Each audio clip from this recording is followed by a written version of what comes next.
avant may jox Moustapha mais en tant qu'aujourd'hui premier ministre le chef de l'administration il dispose de l'administration xëy na tey jii li muy tuddee état profond am na lu mu ci xam parce que xëy na dossiers yu bëri ci loxo bi lay jaar maintenant quand il parle aujourd'hui de la justice en tant que premier ministre est-ce que aussi mënuñ nekk lu ñu mën a jël aussi au sérieux peut-être bu ñu tegee fële l'aspect politique wala yëf yi bu yow pour yow toutes ces déclarations là mënuñu ci génne aspect politique li muy wax lépp politique da nga jàpp dama ko. mais l'état profond lan la mën a nekk.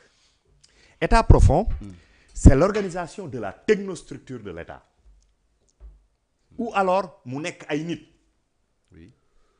Les garants les plus fiables de notre état moom mooy les anarques. Les garants les plus fiables de notre état moom mooy les énarques. Cycle A d'abord ensuite cycle B ñi ci des yëpp jëlee fële la jëlee mais ñii ñoom dañ leen former ci management public. ok moom foofu la jóge su dee c'est ça l'état profond qu'il dégage en premier. ban réforme nga gis bu mu indi primature c'est-à-dire que justice daf ko sori moom primature bi mu yor ban réforme nga fa gis lu dul am un cabinet boo xamante ne de 100 personnes. élargir cabinet. waaw am un gouvernement bis parallèle ban réforme nga ko gis majeure structurelle nga gis ko mu indi ko primature bay wax sax ci yeneen organu état yi ban réforme nga dégg ko mu wax ko ci. kii territorial l'administration territoriale balaa ngay dem ci justice nga xamante ne c'est un pouvoir c'est un peu compliqué pour laal foofu noonu lan la fa def l'administration des finances lan la fa def feneen ak feneen lan la fa def Ousmane Sonko moo amul problème ak système ay nit la amal problème yu koy gêner ci ay désidératam le Sénégal n'appartient pas à Ousmane Sonko et n'appartiendra jamais à Ousmane Sonko maintenant pourquoi il parle d'état profond aujourd'hui parce que dafa am une réforme majeure boo xamante ne moo intéressé Ousmane Sonko. xam nga lan mooy réforme majeure boobu noonu. moom mooy la dictature qu'il veut imposer au Sénégal. dem na Chine. si dem na Chine wax ko Maroc mais le plus important du wax ci justice.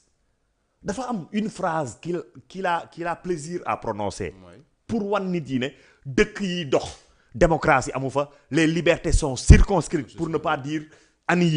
anéanti Ousmane Sonko mënul am liberté bu waxuma la sax liberté c'est le Sénégalais le plus libertin lu ko neex lay wax ku ko neex biñ ko xamee ba léegi ñëw bëgg brimer les libertés mënul nekk Sénégal moom suñ koy defar ci liberté lañ koy defar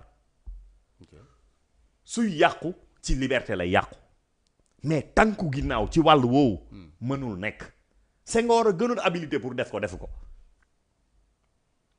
su fekkee ay des crises économiques on en a vécu aiguës des crises politiques aiguës te defuñu ko su dee moom lu mu dund li Ablaye Wade dund en 26 ans dund ko bi mu toogee ci nguur gi defu ko liberté la ñuy seet nuñ koy yokkee ci dëkk bi d'accord nu ñuy garantir plus de droits et de liberté pour une pleine expression des talents.